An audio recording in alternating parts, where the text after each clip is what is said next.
Tiniyak ng sandatahang lakas ng Pilipinas na handa itong protektahan ang bansa sa gitna ng tumitinding global tensions at iba pang pangambang panseguridad. Sa kabila ng kahandaang makipaglaban, may paglilinaw naman si AFP Chief of Staff General Romeo Brawner Jr.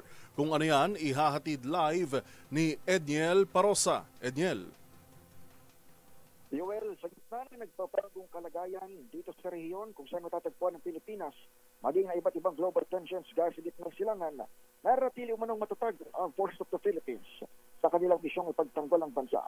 Pahayag na isinulat ni AFP Chief of Staff General Romeo Brawner Jr., sinabi niyang ang sundalong Pilipino ay handang ipagtanggol ang inambayan ng may tapang at dangal, higit sa armas o teknolohiya.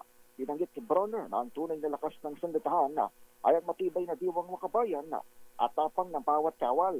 Pero binagyang din ni Brawner na ang layunin ng AFP ay hindi upang makidigma, kundi upang tigilan ito. Sa ilalim ng pamumuno ni Pangulong Bongbong Marcos, ibinida ng AFP Chief ang modernisasyon sa pamamagitan ng Transformation Roadmap.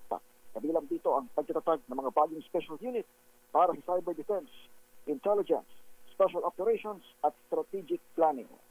Para sa NBC TV Network News, ito si Edniel Parosa na DZRH. Una sa Pilipinas, una sa Pilipino. Maraming salamat, Edniel Parosa.